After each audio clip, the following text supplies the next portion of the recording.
Bismillahirrahmanirrahim. Assalamualaikum warahmatullahi wabarakatuh. Waalaikumsalam warahmatullahi wabarakatuh. Assalamualaikum. Waalaikumsalam warahmatullahi wabarakatuh. Selamat pagi, Bu. Lagi.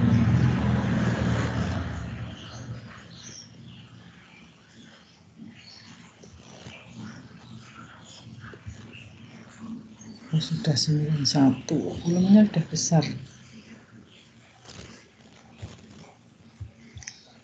Silahkan absen dulu yang belum.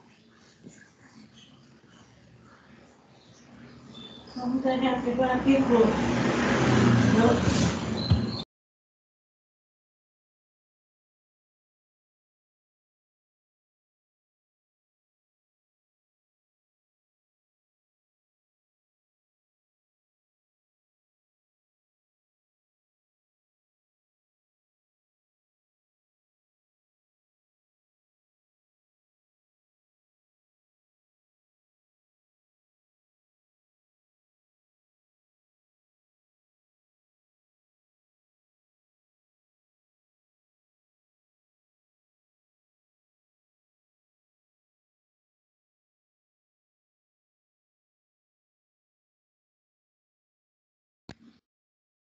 Oke, untuk pertemuan pada pagi hari ini meneruskan ataupun melanjutkan kegiatan presentasi kelompok 2 tentunya.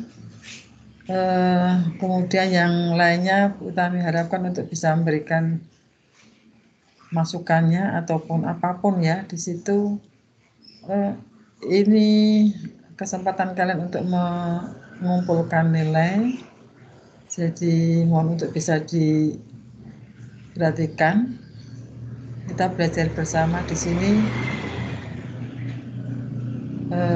baik dari pengampu dan juga dari teman-teman pengampu, juga belajar dari kalian semuanya.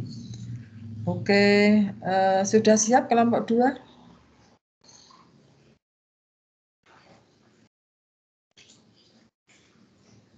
Halo? Halo kelompok 2? Permisi, Ibu. Sudah siap? Sudah Ibu? siap? Sudah, Ibu. Silakan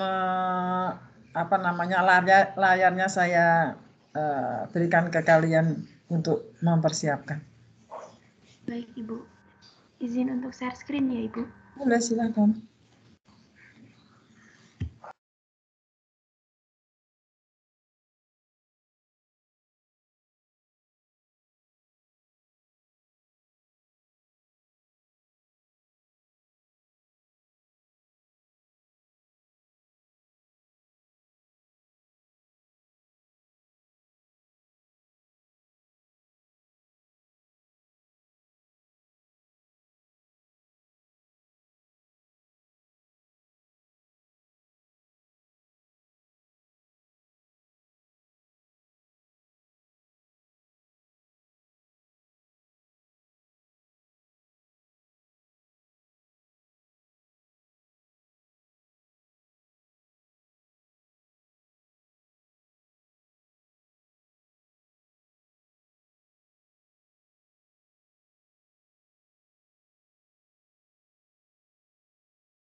Permisi, selamat pagi. Ini share screen-nya sudah terlihat atau belum ya? Sudah.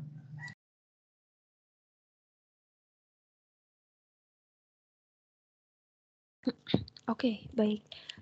Assalamualaikum warahmatullahi wabarakatuh. Selamat pagi, Ibu Sri Utami dan teman-teman semuanya.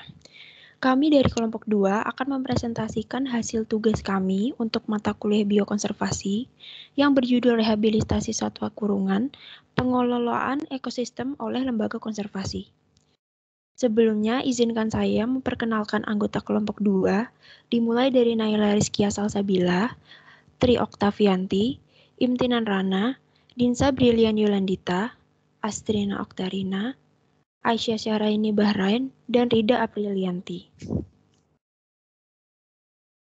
Next. Baik, untuk pembahasan yang pertama yaitu satwa kurungan. Menurut Undang-Undang Nomor 5 Tahun 1990 tentang konservasi sumber daya alam hayati dan ekosistemnya, satwa merupakan sebuah binatang yang hidup di darat, air, dan udara yang masih mempunyai sifat liar, baik yang hidup bebas maupun yang dipelihara manusia. Pemanfaatan satwa dikhawatirkan akan mempercepat laju kepunahan satwa jika tidak dilakukan perencanaan pengelolaan yang baik. Oleh karena itu, diperlukan lembaga konservasi agar satwa liar tidak punah. Next.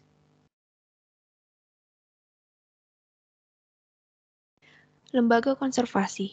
Lembaga konservasi adalah tempat pengembangbiakan dan penyelamatan satwa dan juga tempat tinggal sementara satwa dari kepunahan. Menurut Peraturan Menteri Kehutanan Republik Indonesia Nomor P31 Menhub 2 2012 tentang Lembaga Konservasi menyatakan bahwa fungsi utama lembaga konservasi adalah sebagai pusat pengembangbiakan terkontrol satwa liar dengan tetap mempertahankan kemurnian genetiknya.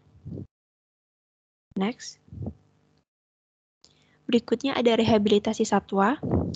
Rehabilitasi adalah suatu upaya pemulihan kondisi fisik maupun perilaku satwa hasil sitaan agar dapat dikembalikan ke habitat alaminya.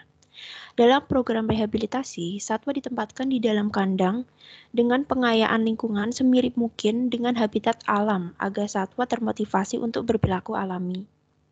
Sebelum dilepas liarkan, biasanya satwa akan dipasangkan alat pelacak untuk tetap bisa diawasi keberadaannya saat sudah berada di habitat alaminya.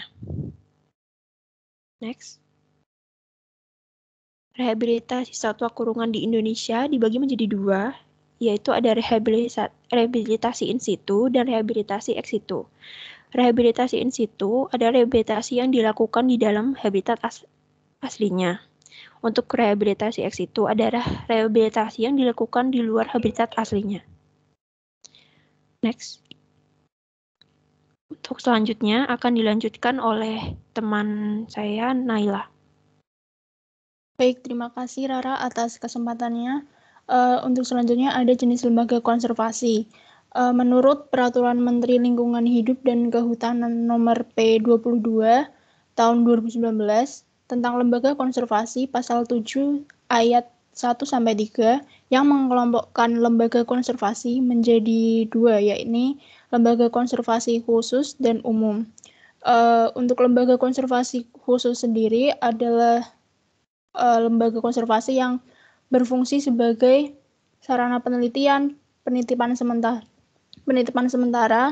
pengembangan ilmu pengetahuan, dan mungkin juga bisa menjadi sumber indukan dan cadangan genetik untuk mendukung populasi in situ. Di mana ada contoh dari lembaga konservasi khusus antara lain Pusat Latihan Satwa Khusus, Pusat Penyelamatan Satwa, Pusat Rehabilitasi Satwa, dan Pusat Konservasi Satwa Khusus. Dan selanjutnya ada lembaga konservasi umum, yakni berfungsi sebagai tempat rekreasi dan juga sebagai sarana pendidikan, di mana ada contoh dari lembaga konservasi umum sendiri, antara lain kebun binatang, taman safari, taman satwa, dan lain-lain, yang dimana menurut Peraturan Menteri Lingkungan Hidup ini, keduanya itu sama-sama merupakan jenis lembaga konservasi ex situ. Next.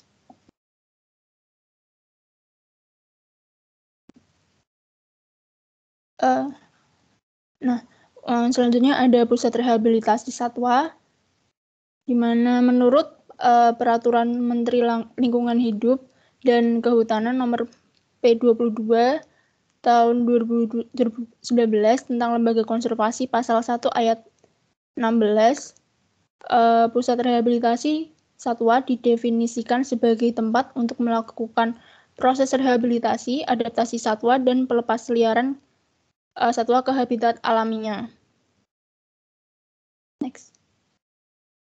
Selanjutnya ada kriteria pusat rehabilitasi satwa menurut Peraturan Menteri lingkungan hidup dan kehutanan.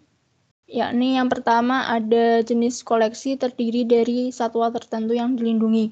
Maksudnya adalah pusat rehabilitasi ini harus melakukan perawatan atau pemeliharaan dan penyelamatan berbagai jenis satwa yang dilindungi maupun yang tidak dilindungi undang-undang dan atau ketentuan dari Convention of International Trade on Endangered Species of Flora and Fauna atau bisa disingkat dengan CITES. Untuk selanjutnya ada pusat rehabilitasi satwa harus memiliki sarana pengadaptasian yang terdiri atas tempat pengadaptasian dan perlengkapan pengadaptasian. Yang ketiga ada pusat rehabilitasi satwa harus memiliki sarana pemeliharaan dan perawatan satwa yang terdiri atas kandang pemeliharaan, kandang habituasi, kandang transport yang sesuai dengan jenis satwa, tempat naungan, gudang pakan, dan prasarana pendukung pengelolaan satwa yang lain. Next. Sebelum. Dan yang keempat ada pusat rehabilitasi satwa harus memiliki fasilitas kesehatan yang terdiri atas karantina, klinik, dan koleksi obat.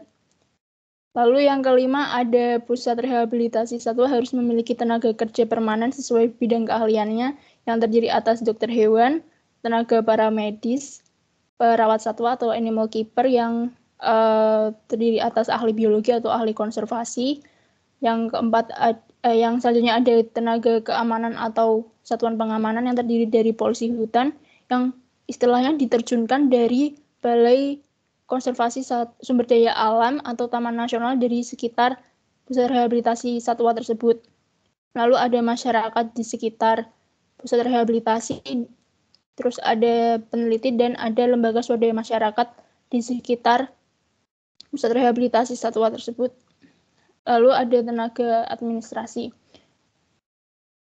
Untuk yang keenam, pusat rehabilitasi satwa harus memiliki fasilitas kantor pengelola.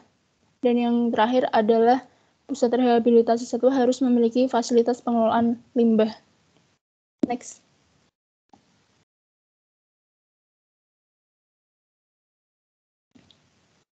Berikutnya ada contoh dari pusat rehabilitasi satwa.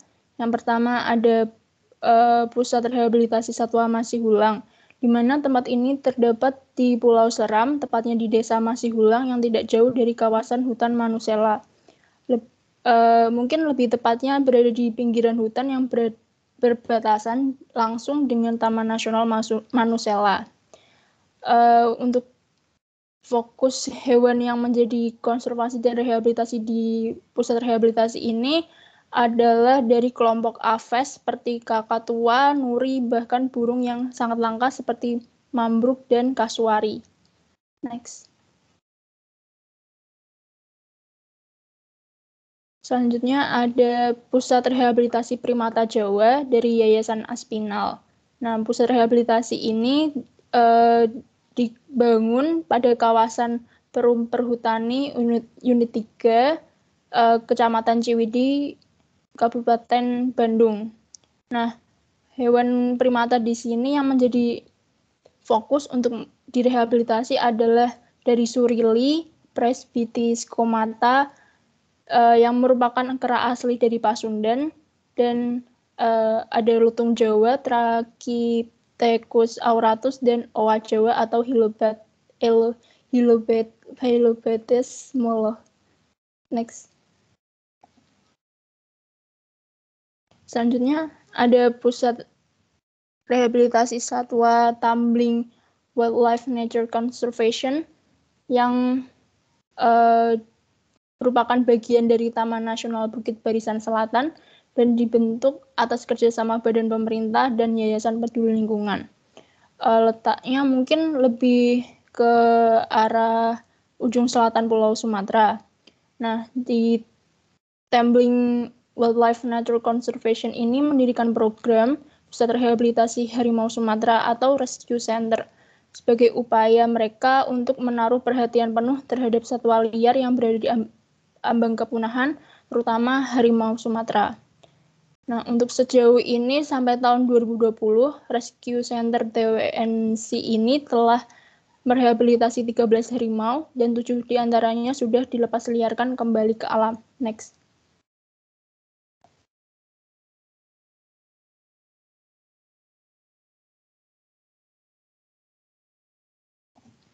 Selanjutnya ada Pusat Rehabilitasi Satwa IAR atau International Animal Rescue di Ciapus dan di Ketapang. Yayasan IAR ini mempunyai 2 pusat rehabilitasi satwa, yaitu Pusat Rehabilitasi di Ciapus Bogor yang berfokus pada upaya penyelamatan dan rehabilitasi satwa kukang, monyet ekor panjang, dan beruk. Lalu untuk pusat penyelamatan dan konservasi IAR yang berada di Ketapang, Kalimantan Barat itu berfokus pada penyelamatan serta rehabilitasi orang utan.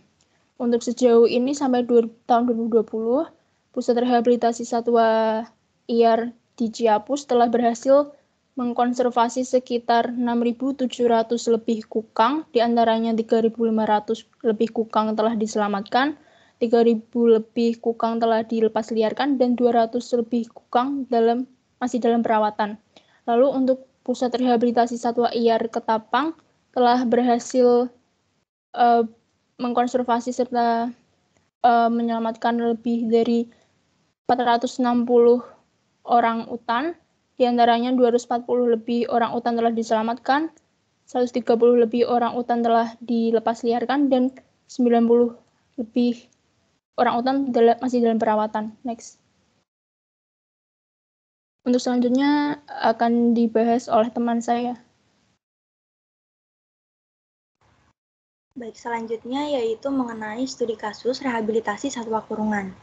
Nah, yang pertama yaitu rehabilitasi elang bondol di Pulau Kotok Besar, Taman Nasional Kepulauan Seribu. Next. Nah, ini merupakan jurnal yang digunakan sebagai acuan dalam menyusun studi kasus ini. Next. Sebelum masuk lebih jauh, berikut merupakan sedikit overview dari elang bondol atau yang biasa disebut dengan Haliaster indus.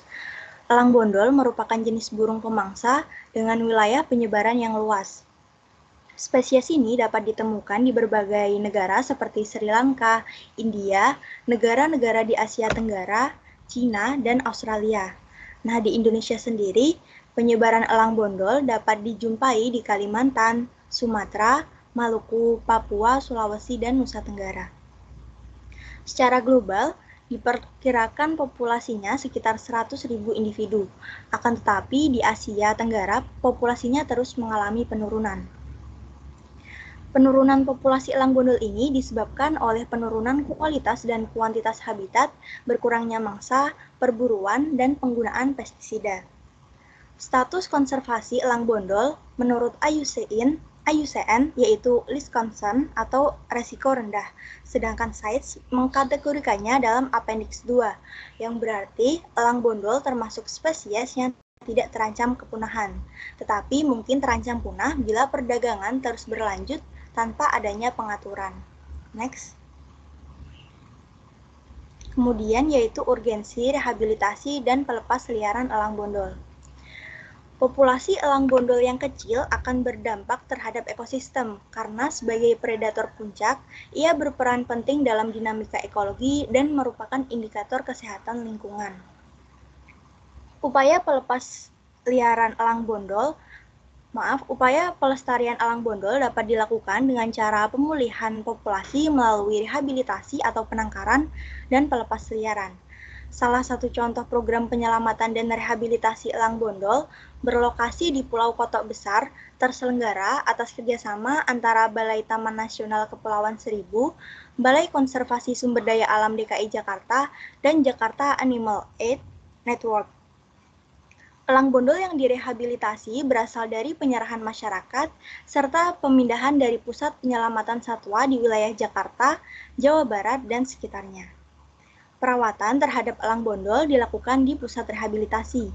Nantinya, elang yang menunjukkan kondisi fisik yang baik dan dipertimbangkan dapat bertahan hidup di alam akan dilepas liarkan. Sebaliknya, kondisi elang bondol yang sudah cacat dan tidak dapat dilepas liarkan tetap ditempatkan di kandang. Next. Untuk selanjutnya akan dijelaskan oleh teman saya.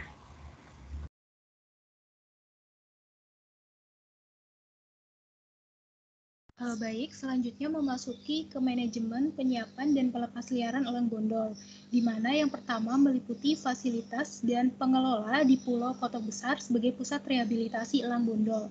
Meliputi fasilitas di pusat rehabilitasi tersebut berupa kandang, di mana kandang yang ada yaitu ada kandang isolasi, kandang sanktuari, kandang sosialisasi, dan kandang pralilis. Kemudian mengacu kepada Peraturan Menteri Kehutanan Nomor P.31/Menhub 2/2012 tentang lembaga konservasi, pusat penyelamatan maupun pusat rehabilitasi satwa harus memiliki fasilitas kesehatan, yakni sekurang-kurangnya terdiri atas karantina, klinik, dan koleksi obat.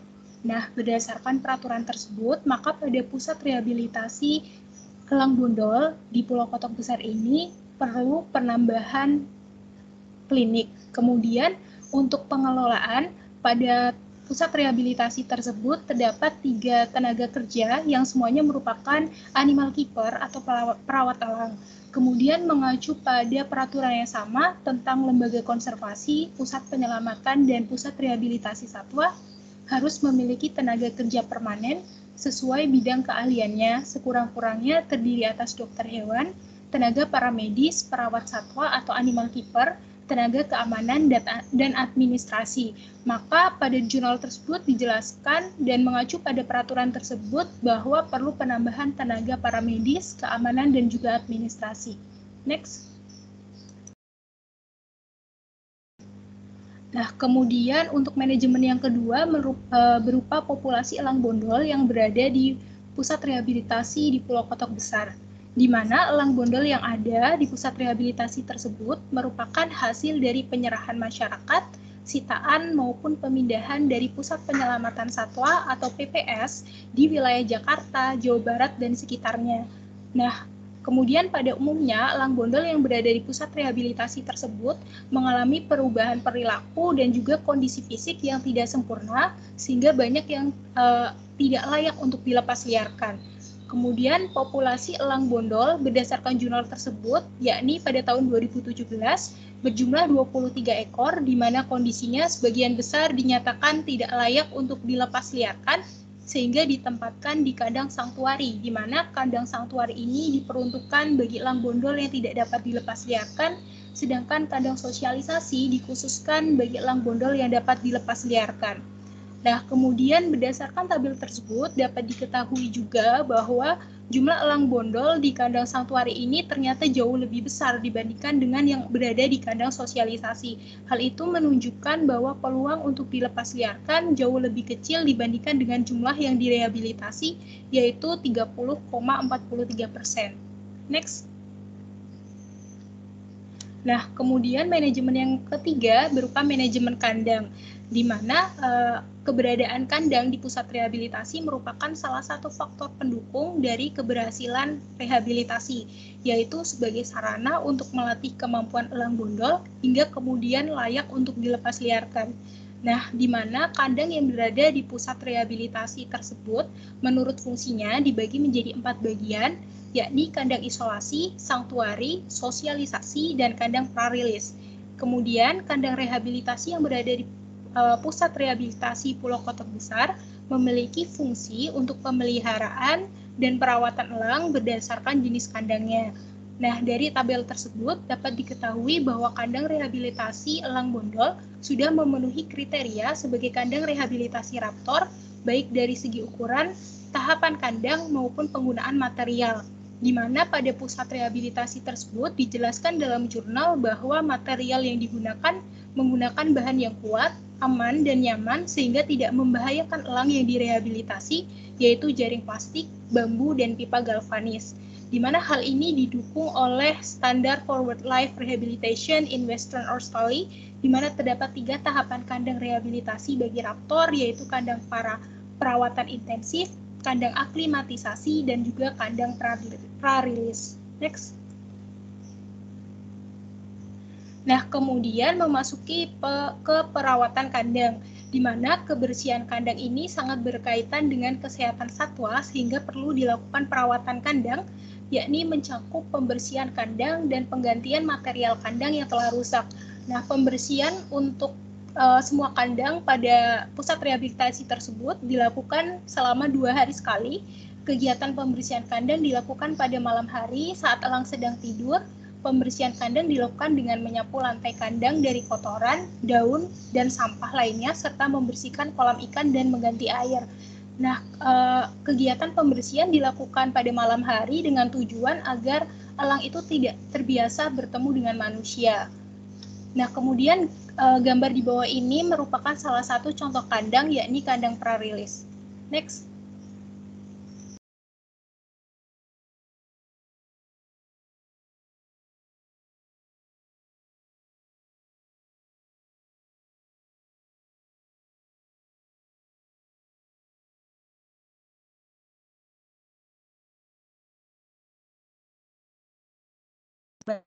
Baik, manajemen pakan.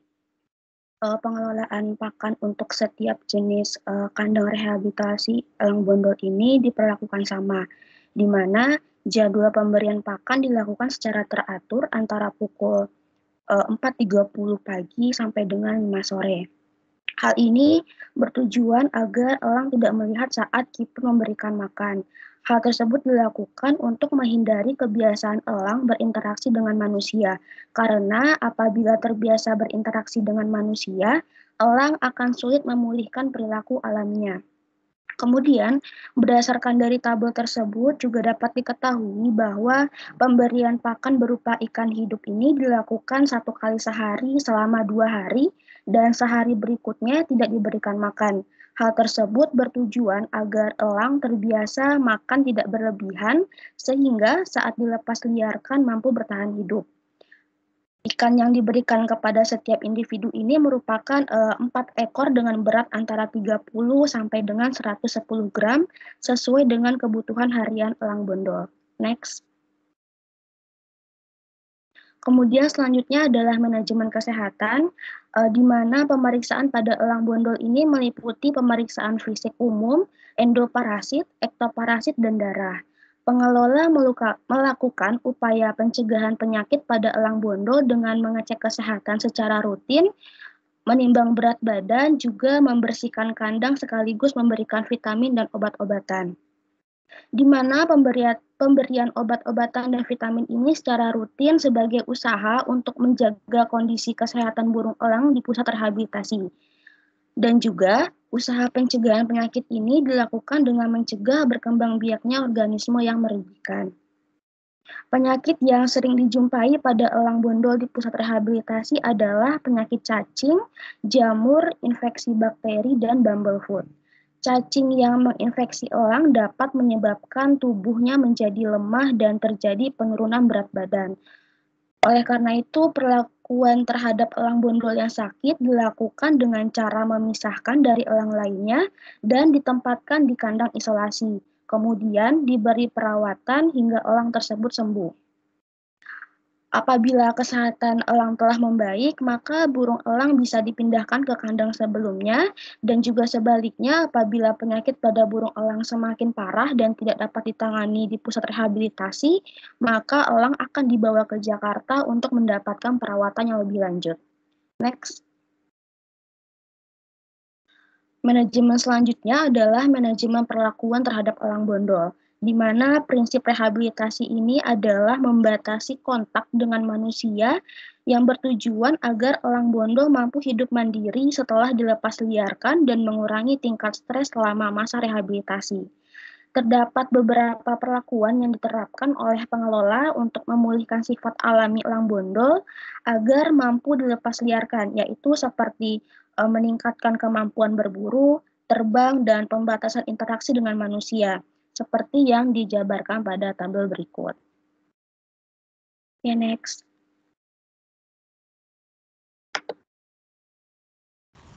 Baik, selanjutnya yaitu mengenai model keberhasilan pelepas liaran elang bondol yang terdiri dari 3 aspek, yaitu yang pertama faktor penentu keberhasilan rehabilitasi, yang kedua yaitu aktivitas pasca pelepas liaran, dan yang ketiga yaitu faktor penentu keberhasilan pasca pelepas liaran. Next. Yang pertama yaitu faktor penentu keberhasilan rehabilitasi.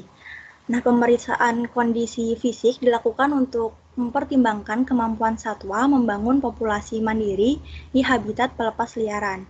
Beberapa faktor yang diperhatikan dalam menentukan kelayakan elang bondol untuk dilepas liarkan atau tidak dapat dilihat pada tabel. Berdasarkan tabel, variabel yang paling berpengaruh terhadap penilaian perilaku kelayakan pelepas liaran elang bondol yakni variabel pengawasan terhadap mangsa, cara menangkap mangsa, penggunaan strata tenggeran, dan mengepak sayap. Variabel ini berhubungan dengan kekuatan dan kemampuan burung dalam menangkap mangsa di alam liar.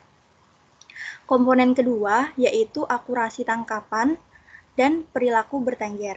Akurasi tangkapan akan berhubungan dengan kemampuan berburu burung, sedangkan perilaku bertengger berhubungan dengan kemampuan agresivitas dalam mempertahankan area teritorinya. Nah, komponen ketiga terdiri dari variabel jumlah ikan yang dikonsumsi dan adaptasi terhadap manusia. Jumlah ikan yang dikonsumsi akan berkaitan dengan agresivitasnya dalam mendapatkan pakan, sedangkan adaptasi terhadap manusia berhubungan dengan sifat liar dari burung. Sedangkan komponen keempat yaitu frekuensi terbang yang memiliki korelasi yang positif terhadap kemampuan terbang elang bondol di kandang rehabilitasi. Next. Yang kedua yaitu aktivitas pasca pelepas liaran. Aktivitas pasca pelepas liaran diamati untuk melihat keberhasilan dari pelepas liaran. Nah, pengamatan yang dilakukan Ulumiyah 2019 ini menunjukkan elang bondol terlihat banyak melakukan aktivitas di sekitar kandang rehabilitasi. Hal tersebut karena elang bondol yang dilepas liarkan mempunyai wilayah jelajah yang masih terbatas dibandingkan dengan elang bondol yang liar. Next. Yang ketiga yaitu faktor penentu keberhasilan pasca pelepas liaran. Pengukuran keberhasilan pasca pelepas liaran diukur melalui frekuensi perjumpaan dengan elang bondol di lokasi pelepas liaran. Nah, beberapa variabel yang diduga mempengaruhi frekuensi perjumpaan ini dapat dilihat pada tabel. Faktor yang paling dominan terdiri dari tinggi pohon, jumlah individu yang dilepas liarkan, dan luas habitat pelepas liaran. Elang bondol akan memanfaatkan pohon berukuran tinggi untuk membuat sarang, tempat berlindung, dan bertengger. Jumlah individu yang dilepas liarkan akan berkaitan dengan frekuensi perjumpaan pasca pelepas liaran. Sedangkan luas habitat pelepas liaran berpengaruh terhadap daya dukung habitat, khususnya terkait pakan dan tempat berlindung. Faktor komponen kedua terdiri dari diameter pohon, jarak pohon dari garis pantai, tinggi cabang yang dimanfaatkan oleh pasca pelepas liaran. Diameter pohon berkorelasi positif terhadap tinggi pohon. Pohon yang berada di dekat pantai dimanfaatkan untuk mengintai mangsa, sedangkan tinggi cabang berperan dalam aktivitas berburu, bersarang, dan berlindung. Faktor komponen ketiga terdiri dari jumlah jenis pakan berpengaruh terhadap frekuensi perjumpaan pasca pelepas liaran. Elang bondol akan lebih banyak ditemukan pada habitat dengan makanan yang melimpah. Next.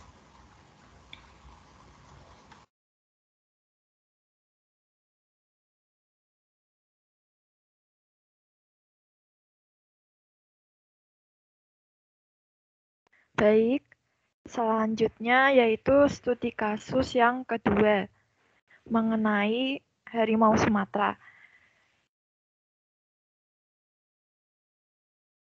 Berikut sedikit overview dari harimau Sumatera atau Panthera tigris sumatrae. Harimau Sumatera merupakan salah satu subspesies harimau Indonesia yang tersisa setelah dua subspesies lain telah punah, yaitu harimau Jawa dan harimau Bali. Subspesies ini dikategorikan ke dalam status kritis atau critically endangered dalam daftar merah IUCN. Perkiraan populasi terakhirnya adalah sekitar 371 individu di alam, dan tren populasi mereka cenderung turun. Ancaman utama terhadap populasi dan habitat harimau Sumatera adalah hilang, menyusut, dan fragmentasi habitat yang sebagian besar sebagai akibat tekanan pembangunan dan penggunaan lahan oleh manusia seperti untuk pemukiman, pembangunan infrastruktur, dan sebagainya. Kemudian diperparah dengan adanya perburuan harimau serta satwa mangsanya. Ini adalah jurnal kedua yang kami pakai mengenai perilaku harian harimau Sumatera dalam konservasi ex situ Kebun Binatang Surabaya. Jurnal ini membahas mengenai konservasi harimau Sumatera oleh Lembaga Konservasi ex situ Kebun Binatang Surabaya. Harimau Sumatera merupakan spesies yang tersisa di Indonesia. Subspesies tersebut terdistribusi hanya di Pulau Sumatera. Status critically endangered menyebabkan harimau Sumatera dikonservasi secara ex situ. Maka dari itu dilakukan program penangkaran di kebun binatang atau Swaka Marga Satwa. Salah satunya adalah Kebun Binatang Surabaya. Pada jurnal ini diamati perilaku harian dan faktor-faktor yang mempengaruhi adaptasi harimau Sumatera di Kebun Binatang Surabaya. Berdasarkan jurnal, secara umum, perilaku harian harimau Sumatera di habitat ex situ Kebun Binatang Surabaya punya kesamaan dengan habitat in situ, baik dalam hal lama waktu aktivitas, cara, serta perilaku harimau Sumatera pada tiap-tiap aktivitas. Yang pertama, kondisi harimau Sumatera di kandang tertutup Kebun Binatang Surabaya. Halo. Kelompok Halo, 2. Ibu. Oke. Masih berapa slide? Masih ada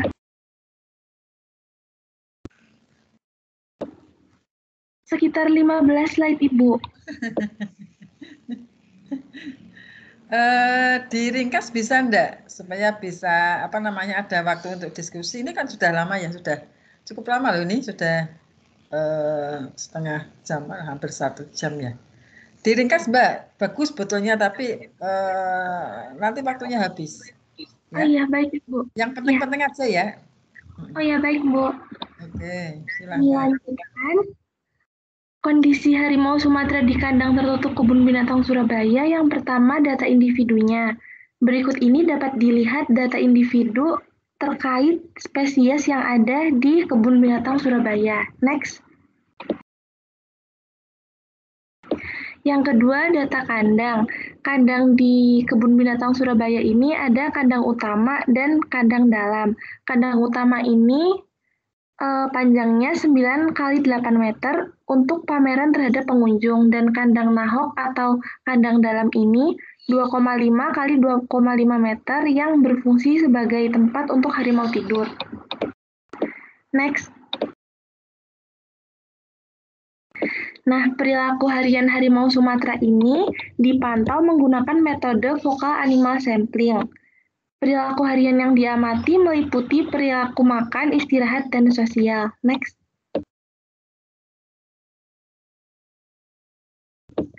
Perilaku makan.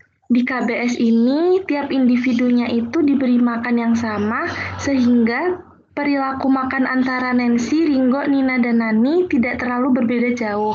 Next. Selanjutnya, perilaku istirahat. Perilaku istirahat yang diamati itu tidur, tidur-tiduran, duduk, dan berdiri. Dapat diamati bahwa harimau Sumatera jantan sedikit lebih lama dari harimau betina. Terus harimau jantan ini sering melakukan istirahat di bawah naungan, sementara harimau betina tidak di bawah naungan. Next. Selanjutnya, perilaku sosial. Perilaku sosial harimau Sumatera dengan kiper ini terjadi saat pembersihan kandang tertutup, pemberian makan, dan pada saat kiper memasukkan harimau Sumatera dari kandang utama ke kandang dalam. Faktor yang mempengaruhi perilaku sosial diantaranya adalah kondisi kandang. Next. Dari pengamatan perilaku harimau, secara umum itu perilakunya sama dengan habitat in situnya, baik dalam hal lama, waktu, cara, serta perilaku harimau Sumatera pada tiap-tiap aktivitas. Next.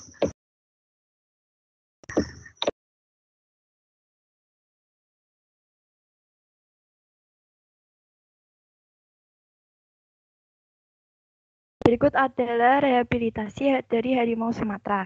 Harimau yang memiliki peluang pelepas liaran dan membutuhkan perawatan cukup intensif, baik itu cedera atau sakit, perlu dikirimkan ke pusat rehabilitasi agar mendapatkan perawatan.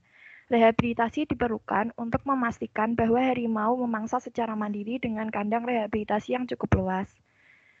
Jika rehabilitasi dilakukan di kebun binatang, maka area rehabilitasi tersebut harus tertutup dari kunjungan masyarakat.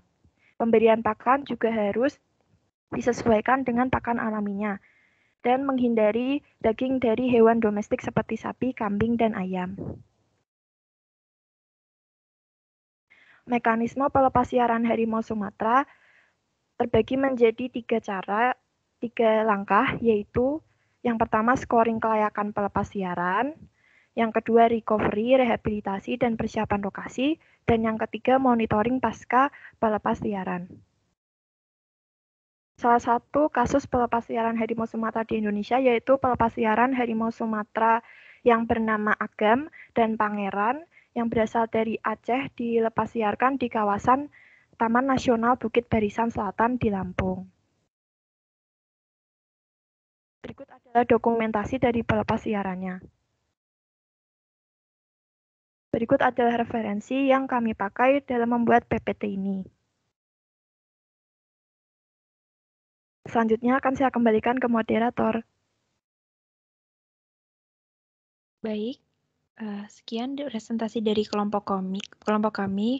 Untuk sesi pertanyaan akan kami buka untuk 3 penanya pertama.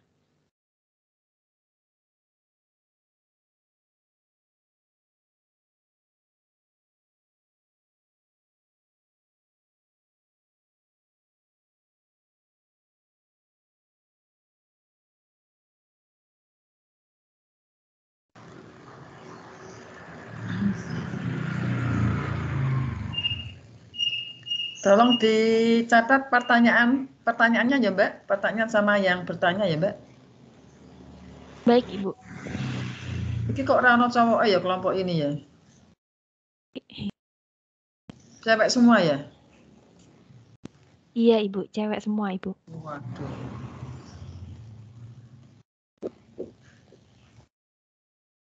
Oke, itu sudah banyak yang bertanya, silahkan. Baik, untuk Firmansyah silahkan untuk bertanya.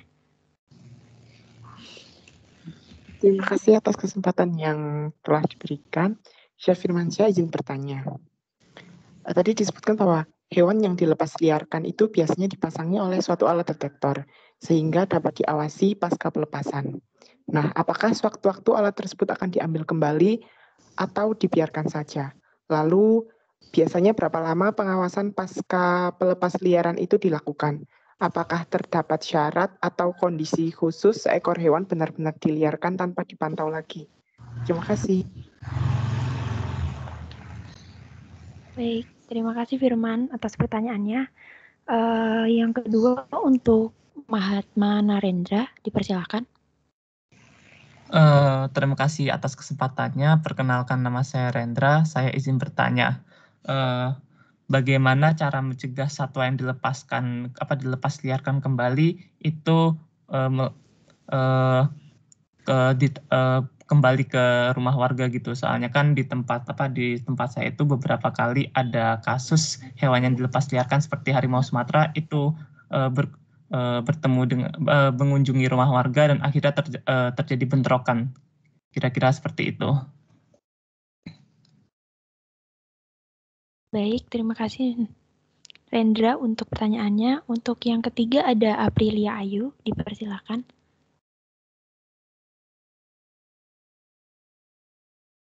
Saya izin bertanya, untuk kasus satwa yang tidak bisa dilepas liarkan, apakah satwa tersebut akan terus dirawat di pusat rehabilitasi?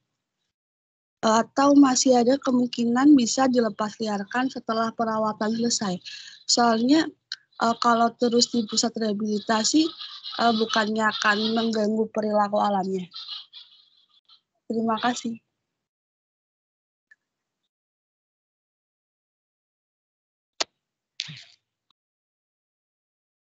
Baik, terima kasih April.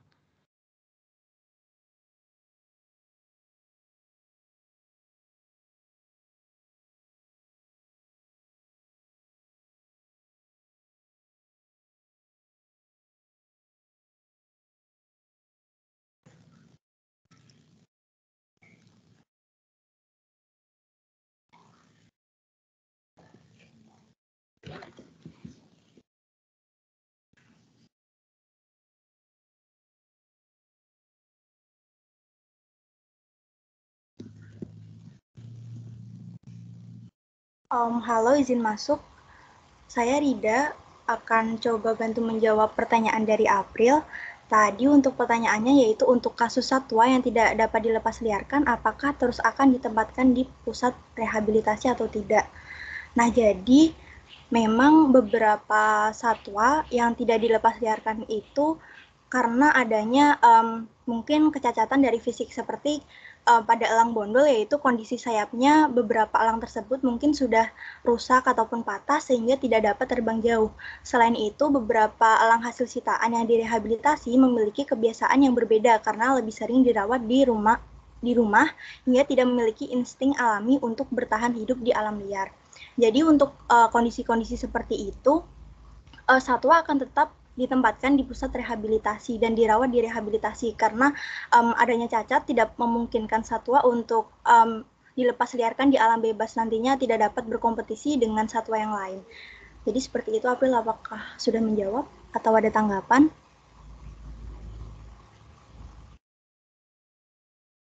Berarti untuk menjaga jumlahnya biar nggak punah itu bisa taruh di pusat rehabilitasi aja.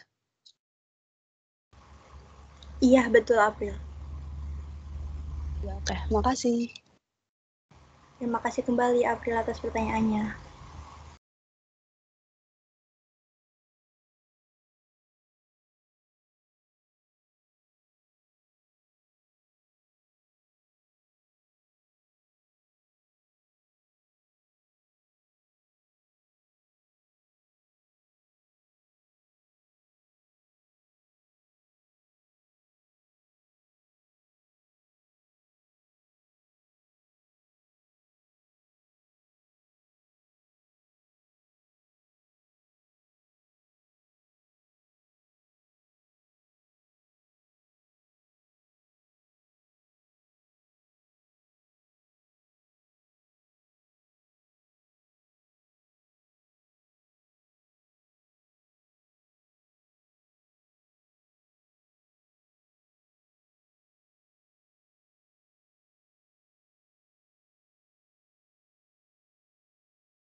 Izin masuk untuk menjawab pertanyaan dari Rendra. Jadi bagaimana cara untuk mencegah satwa yang dilepas liarkan kembali ke rumah warga? Dari literasi yang saya baca, mungkin pelepasan satwa tersebut seperti yang dicontohkan Rendra tadi, harimau bisa dilepaskan ke tempat yang jauh dari pemukiman. Dan untuk pencegahan dari warga sendiri mungkin warga satwa tersebut tidak menyukai bau-bau yang tidak sedap. Beberapa bau yang tidak sedap itu seperti obat nyamuk maupun dupa dalam jumlah yang besar. Selain itu, api unggun itu juga harus dijaga dengan baik agar satwa tersebut tidak mendekati kembali ke pemukiman warga, dan juga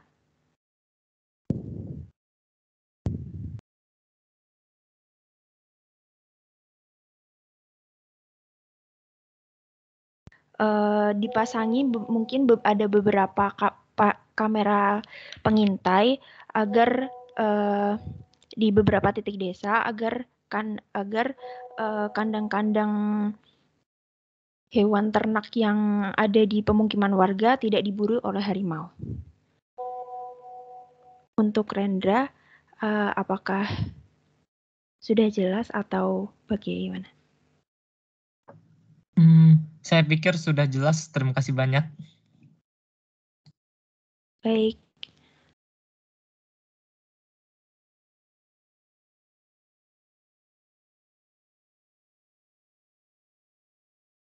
Oke, selanjutnya saya izin mencoba menjawab pertanyaan dari Firmansyah tentang bagaimana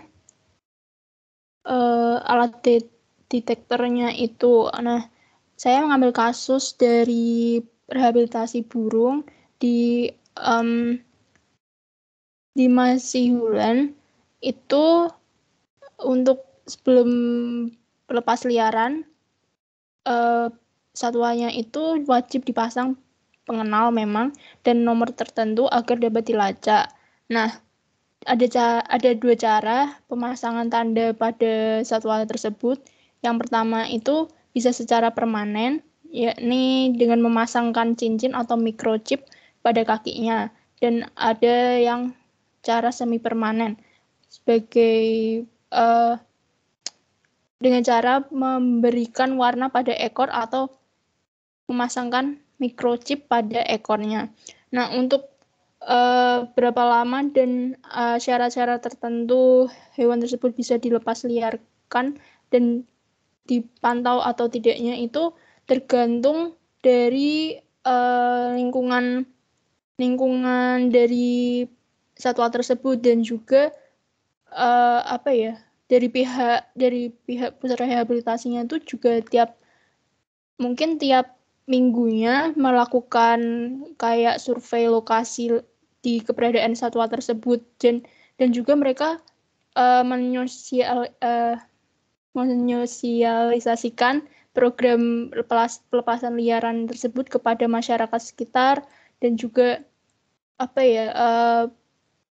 dan juga petugas pengamanan yang sudah disebutkan tadi untuk biar efektif untuk melakukan preventif dari kejahatan misalnya yang menjadi ancaman pada satwa liar tersebut gitu. Mungkin teman-teman yang lain bisa menambahkan.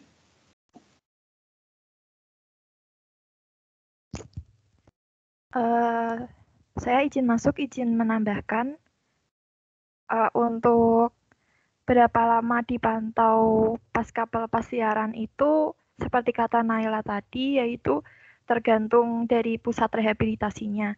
Misalnya pada kasus harimau Sumatera ini, itu pemantauan terhadap individunya itu diperoleh setiap 2 jam dan pemantauan intensifnya itu dilakukan selama 1 bulan pertama. Kurang lebih seperti itu. Firman, bagaimana?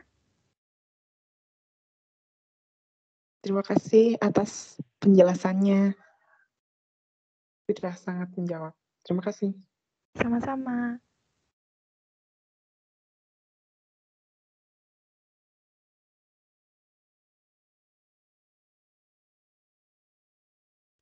Baik, untuk pertanyaan berikutnya ada di kolom chat dari Putri Eka Ramadhani.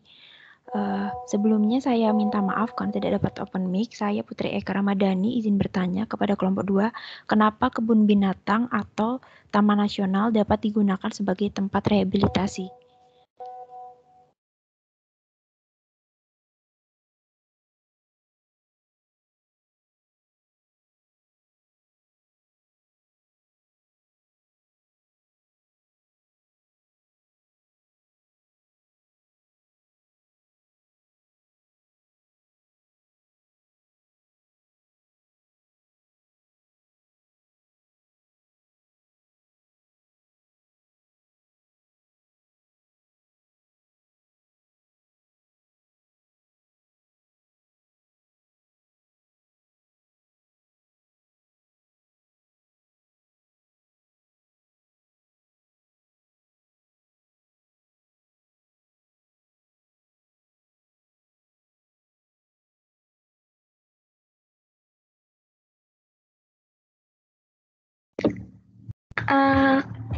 Kami akan menjawab pertanyaan dari Putri Eka.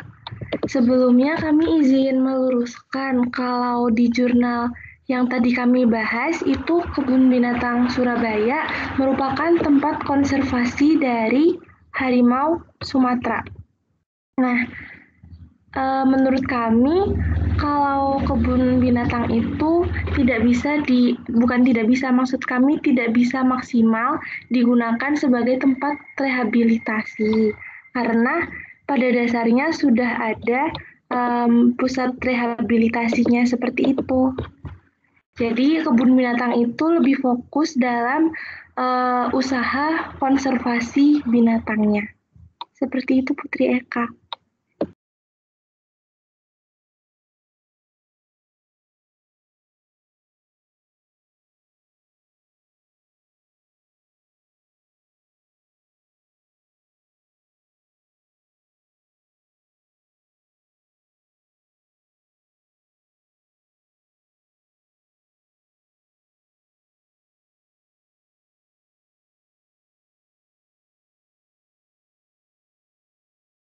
Baik, untuk berikutnya ada pertanyaan dari Tan David Christian. Silahkan David. Terima kasih atas kesempatan yang telah diberikan. Saya David, izin bertanya, apakah ada penanganan secara khusus terhadap hewan yang dalam masa kawin?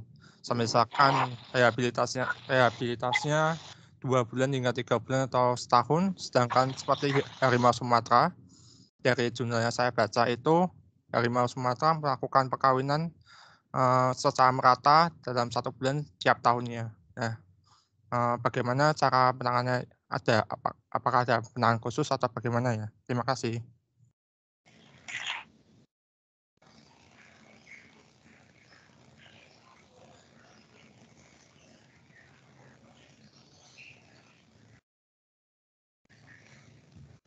Baik, terima kasih David.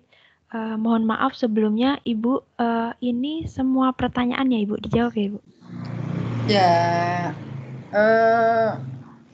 dijawab semaksimal mungkin ya. Kalau misalnya saat ini belum bisa maksimal ya nanti itu kan Bu Utami pesan ya dituliskan pertanyaannya, kemudian nanti kalau mau dikirim ke Bu Utami pertanyaannya kalau ada yang barangkali kurang sempurna, kurang komplit ya nanti dicari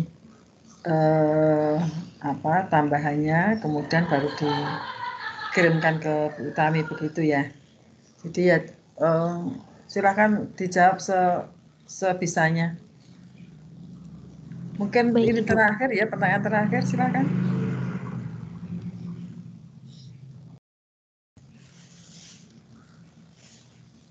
Baik, saya Astri Noktarina izin untuk menjawab pertanyaan dari David. Tadi kan ditanya apabila hewan yang direhabilitasi tersebut memasuki masa kawin seperti itu.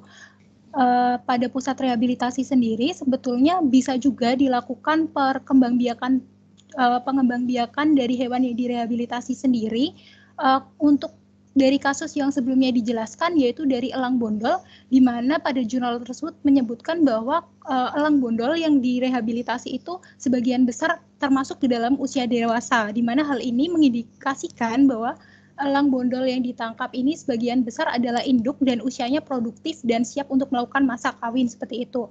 Kemudian, namun kendalanya yaitu dari penentuan jenis kelamin dari elang bondol itu sendiri. Yakni di pusat rehabilitasi hanya berdasarkan perkiraan, padahal dari informasi jenis kelamin ini, baik dari elang bondol ataupun dari untuk melakukan perkawinan dari hewan lainnya, jenis lainnya, ini ternyata kendalanya untuk menentukan jenis kelamin. Nah, kemudian untuk penentuan jenis kelamin yang secara pasti ini dapat dilakukan hanya dengan pengecekan DNA. Namun hal tersebut tidak dilakukan karena biayanya sangat mahal. Kemudian pada kasus yang elang bondol itu sendiri, pengelola itu menggunakan metode dimorfisme seksual untuk menentukan jenis kelamin elang bondol, di mana ukuran tubuh raptor betina ini biasanya lebih besar dibandingkan jantan. Seperti itu. Kemudian apakah teman yang lainnya ingin menambahkan?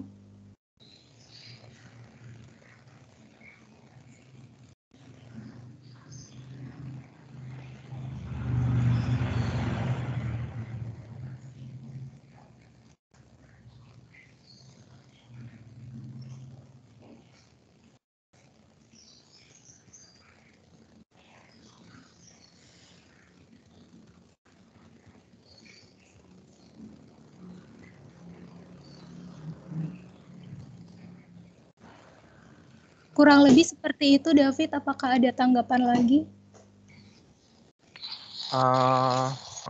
Mungkin itu cukup, tapi saya ingin mau bertanya sedikit lagi. Kalau kan setiap hewan ini ya cara penanganan masa kawinnya berbeda-beda.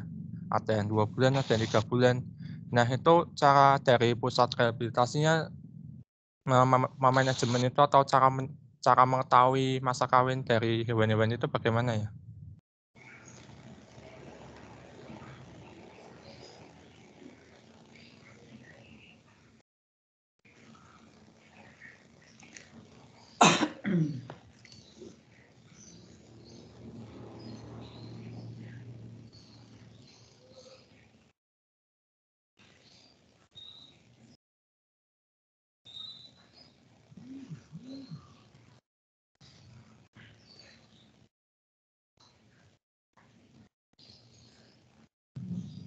Baik, saya akan mencoba menjawab dari pertanyaan David lagi.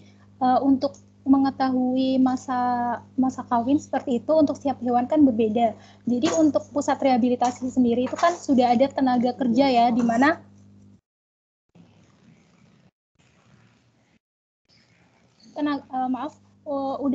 sudah ada tenaga kerja sendiri yang memiliki kemampuannya masing-masing seperti itu. Dari ada dokter hewan, ada animal keeper dan sebagainya. Jadi untuk siklus dari kehidupan hewan yang direhabilitasi itu sendiri sudah dimanajemen dengan baik seperti itu. Apakah ada tanggapan lagi? Ya, baik. Terima kasih atas penjelasannya.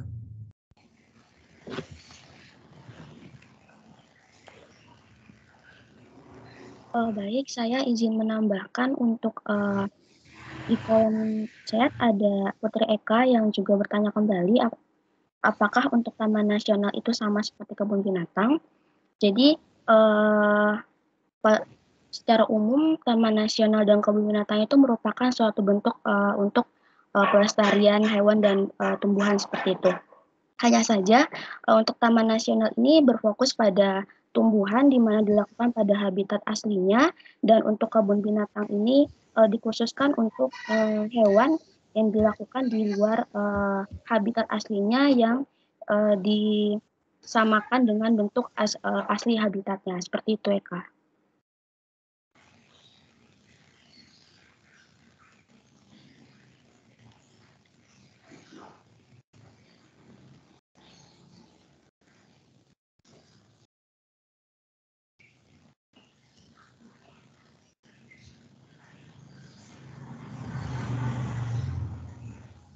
Baik, Untuk sesi pertanyaan kami cukupkan. Sekian presentasi dari kelompok kami. Wassalamualaikum warahmatullahi wabarakatuh. Waalaikumsalam warahmatullahi wabarakatuh. Terima kasih kelompok 2 sudah memaparkan presentasinya dan juga sudah berusaha untuk menjawab berbagai pertanyaan yang mungkin pertanyaan itu pun juga ya akhirnya akan meluas sampai ke perilaku dan sebagainya, dan ini PR bagi kita semua, tidak hanya di kelompok 2 ya, tapi untuk semua saja. Mungkin juga ada yang bertanya. Nah, ini kan beberapa hal yang mungkin kita juga belum tahu. Nah, kemudian dengan Bu Utami harapkan dengan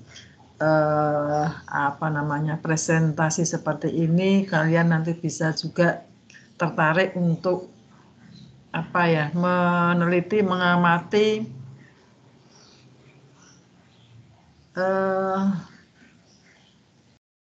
perilaku ataupun mengamati, bisa juga untuk kembali lagi untuk kerja praktek atau untuk TA, itu kalian bisa juga ikut bergabung di pusat rehabilitasi satwa sehingga kalian bisa belajar di orang-orangnya yang memang pekerjaannya di situ ya. Jadi lebih ke lebih jelas lagi kalau kalian itu bisa bertemu langsung dengan para pakar rehabilitasi seperti itu. Bentar.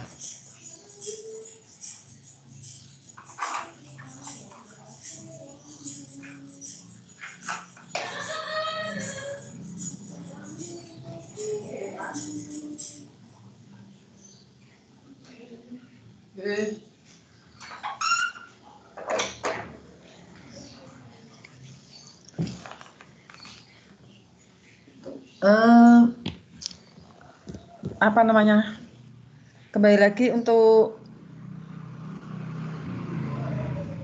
slide yang terakhir ya, nanti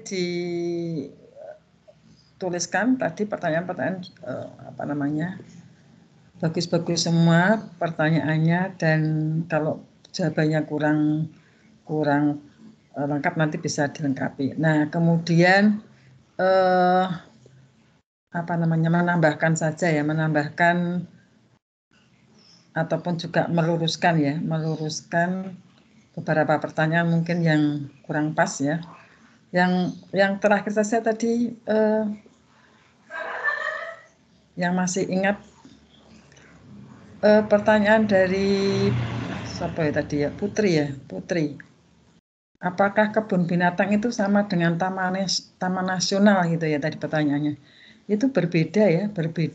Jadi emang sama-sama tempat untuk konservasi, tapi kan tempat konservasi itu tujuannya sebetulnya kan tujuan dari dibentuknya ataupun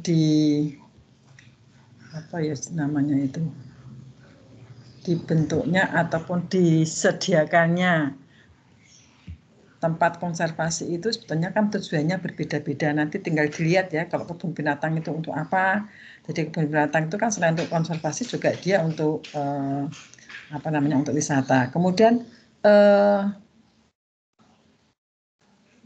bedanya lagi luasnya juga berbeda antara taman nasional itu biasanya luasnya ya cukup luas. Ada syarat-syarat khusus ya untuk bisa kemudian itu dijadikan taman nasional ya. Jadi kalau kemarin mungkin Bu Tami sudah sampaikan itu kalau tidak salah ya. Kalau taman nasional itu mungkin diantaranya luasnya itu harus sekian hektar, tapi lupa luasnya. Tapi yang jelas luasnya sangat luas. Kemudian mewakili beberapa ekosistem, di situ ekosistemnya cukup komplit ya. Ekosistem cukup komplit. Kemudian juga ada beberapa tadi kalau dijawab kan untuk konservasi tumbuhan ya, sebetulnya ya tumbuhan ya hewan ya banyak di sana di Taman Nasional, tidak hanya tumbuhan ya. Jadi kalau misalnya kalau kemarin itu di Taman Nasional Leuser itu ya, itu kan juga apa namanya, banyak gajah-gajah yang kemudian dia turun ke bagian bawah itu, jadi hampir mendekati pemukiman itu, kemudian petugasnya langsung menangani ya supaya dia tidak masuk ke pemukiman. Jadi beda antara kebun binatang, kemudian taman nasional itu sangat-sangat berbeda. Kemudian mungkin juga taman marga satwa. Kemudian kan banyak itu ya, banyak kawasan-kawasan lindung yang ditujukan untuk konservasi itu banyak sekali, dan masing-masing memiliki tujuan dan masing-masing juga memiliki kekarakteristikan sendiri-sendiri. Ya, nanti coba untuk dibaca kembali ya. Kemudian apa namanya, untuk mengetahui perilaku harimau kawin ya tadi ya, sudah masuki masa kawin ya. Nah itu kan sebetulnya juga kembali lagi ke mungkin mata kuliah mata kuliah yang ada perilaku, sebetulnya ada ya mata kuliah perilaku hewan ya, ada enggak Mbak? Halo? Sepertinya ada enggak mata kuliah perilaku hewan? Saya kurang tahu Ibu. Oh belum ya, belum ngambil ya. Oh, semester ini tidak ada Ibu, ya. mungkin Sebenarnya kalau walaupun belum ngambil, sebetulnya kalian kan harus tahu ya, harus misalnya saja gini, apa sih kalau di kuliah di biologi itu yang diberikan apa saja gitu ya. Semester 1 ini 2 ini 3, oh nanti saya tuh akan ada kuliah ini toh, seperti itu kan harusnya kan kalian juga sudah tahu ya, sudah tahu. Kemudian untuk kuliah-kuliah pilihan saya kok kepengen misalnya saja budidaya jamur gitu ya. Nah itu kan secara sekilas itu tahu yang akan diberikan seperti itu ya. Saya pikir sudah tahu. Nah nanti ini juga belajar kalau harimau itu kan termasuk juga mamalia ya. Mamalia itu kan untuk menandai mencirikan dewasa atau tidak itu mungkin dari umur ya, dari umur juga bisa, mungkin juga dari siklus estrusnya itu kan mamalia juga ada seperti manusia ya, jadi dia juga mengalami yang namanya menstruasi walaupun tidak seperti manusia yang berdarah-darah seperti itu, tapi dia juga menunjukkan seperti itu yang nanti yang tahu tentunya juga yang terbiasa menangani harimau itu. Oh ini sudah masuk ke fase dewasa harus saya apakan seperti itu. Intinya bahwa itu di pusat rehabilitasi itu semuanya harus melakukan ataupun menyediakan fasilitas-fasilitas yang dibutuhkan oleh hewan-hewan yang ditangkap ataupun yang mau diselamatkan, itu harus dipenuhi seperti itu ya. Oleh karena itu memang menjadi syarat utama itu di situ harus ada dokter hewannya yang benar-benar dia itu tahu kebutuhan dari masing-masing hewan ya. Tentu saja kalau misalnya tadi burung elang bondol itu apa sih yang dibutuhkan misalnya seperti itu. Kemudian harimau itu apa yang dibutuhkan seperti itu ya. Jadi harus ada setiap pusat rehabilitasi itu mensyaratkan seperti itu ya. Jadi untuk kebutuhan ya ada makan minum, tempat istirahat, kemudian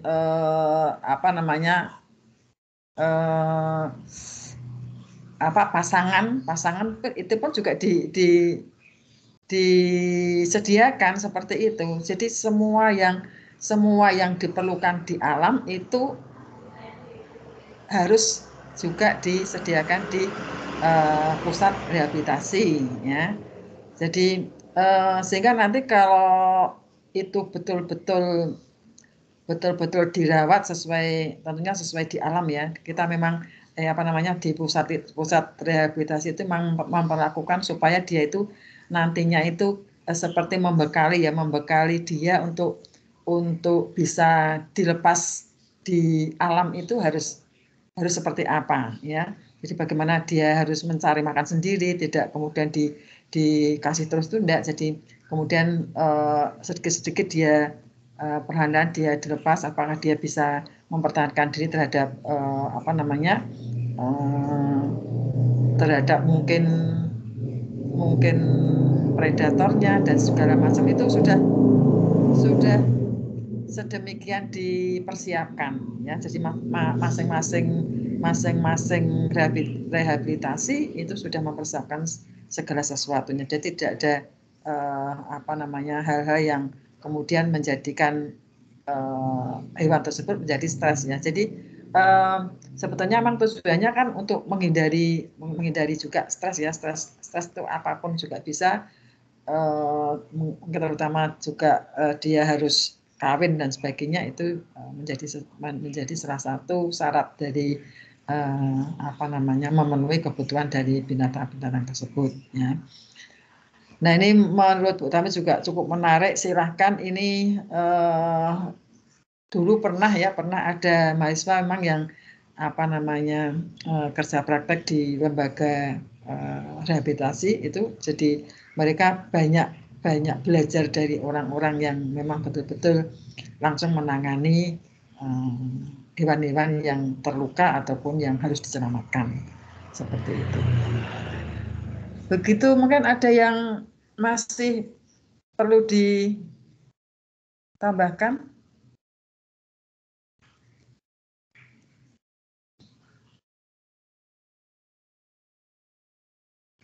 Untuk yang kemarin sudah dikirimkan ke Bu Tami belum ya? Kelompok 1 ya? Belum Ibu. Ini langsung saya kirim lewat WA atau bagaimana Ibu? Lewat WA ya enggak apa-apa. Dikirimkan saja segera Zidan, karena nanti itu kalau ditunda-tunda ini kalian juga pekerjaannya banyak, juga Bu Utami juga pekerjaan banyak sekali, nanti kalau di ujung-ujung itu sudah ke portal-portal enggak karu-karuan ya. Jadi harus menilai ini, menilai itu, menilai mata kuliah yang sekian banyak seperti itu. Jadi biasanya kita pengampu itu sangat keperang-perang, sehingga Bu Utami berharap setiap minggu itu dikirim Bu Utami, nanti bisa Bu Utami cicil untuk bisa melihat, memberikan nilai di setiap kelompok ya. Nilai itu kan masih, misalnya untuk kelompok 1 sudah ada nilainya, kemudian nanti kalau misalnya kelompok 1 tuh ada beberapa yang mungkin di kedepannya ada tambahan-tambahan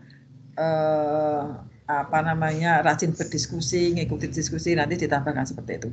Tetap ada tambahannya jika nanti ada dari mahasiswa kelompok mungkin 1, 2 dan sebagainya itu akan menambahkan ataupun ikut berdiskusi lagi. Tetap seperti itu.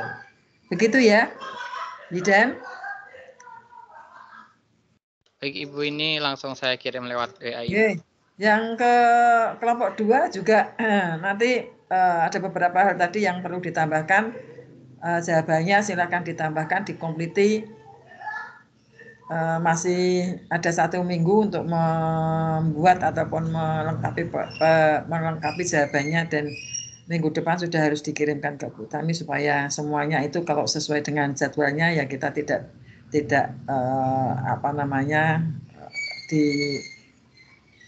kemudian hari itu tugasnya menumpuk-numpuk seperti itu. Oke, ini sudah jam 9 ya. Ini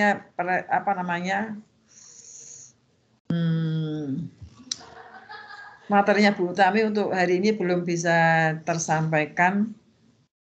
Sudah dipersiapkan sebetulnya, karena Bu Utami harus jam 9.10 harus kuliah ya. Untuk itu nanti tetap saya kirimkan di kulon atau di tim ya, untuk kalian bacaan. Nanti kalau ada pertanyaan tidak paham bisa didiskusikan minggu depan. Begitu ya.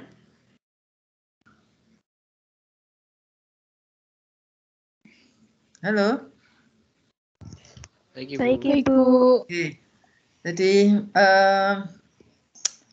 sekali lagi untuk materi hari ini yaitu rehabilitasi satwa kurungan. Banyak hal yang bisa kita pelajari dari presentasi tadi, kemudian nanti ditambahkan. Yang belum tuh tadi belum dibahas tentang sebetulnya tentang sanksi-sanksinya ya. Sanksi-sanksinya itu kan juga perlu ya, bagaimana kalau misalnya itu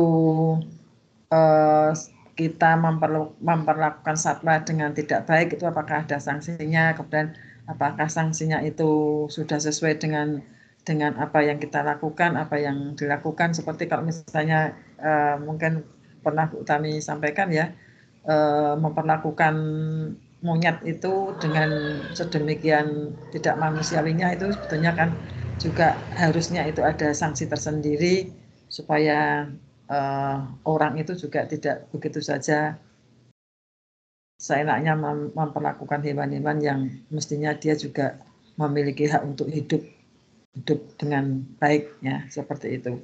Mungkin nanti bisa ditambahkan oleh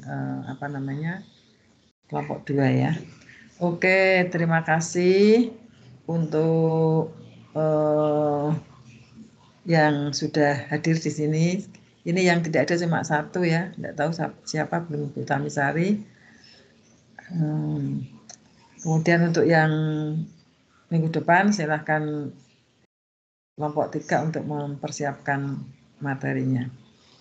Oke, saya tutup saja untuk pertemuan hari ini, pagi hari ini dengan bacaan Alhamdulillahirrahmanirrahim. Selamat pagi dan jaga selalu kesehatan. Assalamualaikum warahmatullahi wabarakatuh.